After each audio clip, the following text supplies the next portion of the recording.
In the 15th and 16th centuries, spices like cloves, nutmeg, and pepper were extremely valuable in Europe. They were used to preserve food, make medicine, and display wealth. The Moluccas, or Maluku Islands, in eastern Indonesia were known as the Spice Islands, the only place in the world at the time where nutmeg and cloves grew naturally. The Portuguese arrived in 1511, capturing Malacca, a key trading port, and later reaching the Moluccas in 1512, establishing early trade and missionary outposts. In response to Portuguese and Spanish dominance, Dutch merchants formed the VOC, Verenigde Oostindische Compagnie, or Dutch East India Company, in 1602. The Dutch wanted to monopolize the spice trade, and Indonesia was the key. At first, the VOC didn't aim to colonize. Their goal was economic control, not political domination. They built forts, made alliances with local rulers, and used divide and conquer tactics to pit kingdoms against each other, especially in Java, the most populous island.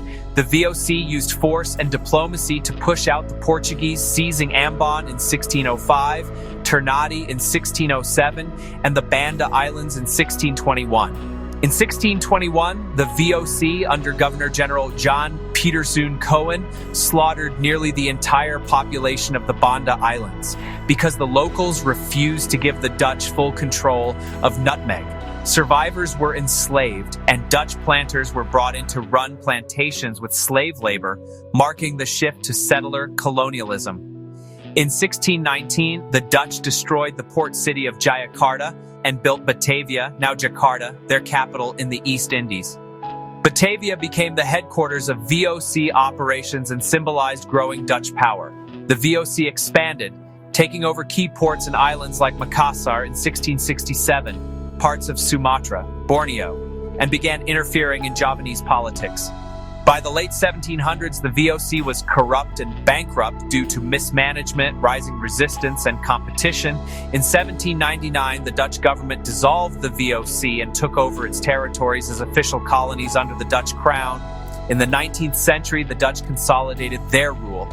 The Java War from 1825 to 1830, led by Prince Diponegoro, was a massive rebellion against Dutch interference and taxation. Though ultimately crushed, the Java War killed over 200,000 people and forced the Dutch to rethink their governance. From 1830 to 1870, the Dutch forced Indonesians to grow cash crops like coffee, sugar, and indigo for export under the cultivation system. Profits went to the Dutch. The people suffered famine, poverty, and debt. This system enriched the Netherlands but impoverished Indonesians.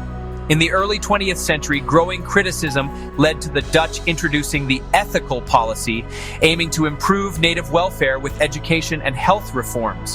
However, inequality remained, and educated Indonesians began to organize nationalist movements such as Budi Utomo in 1908 and Sarekat Islam in 1912. During World War II, Japan defeated the Dutch and occupied Indonesia, ending centuries of colonial rule, at least temporarily. The Japanese promoted Indonesian nationalism to use against the Dutch and trained future independence leaders like Sukarno. After Japan's surrender in WSU, Sukarno and Muhammad Hatta declared Indonesia's independence on August 17, 1945. The Dutch tried to return, leading to a violent revolution from 1945 to 1949. Under international pressure, especially from the United States and United Nations, the Dutch finally recognized Indonesian independence in December 1949. Summary timeline: 1511, Portuguese capture Malacca. 1602, Dutch East India Company, VOC, formed. 1619, Batavia, Jakarta, founded. 1621, Banda Massacre. 1799, VOC dissolved, Dutch government takes control. 1830, 1870, cultivation system. 1908, 1942, rise of nationalism. 1942, 1945, Japanese occupation. 1945, independence declared. 1949, Dutch officially recognized Indonesian independence.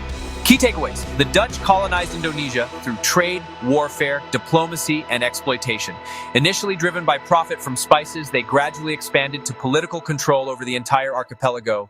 Centuries of resistance, abuse, and rebellion eventually led to a strong nationalist movement, which ended colonial rule after WSU.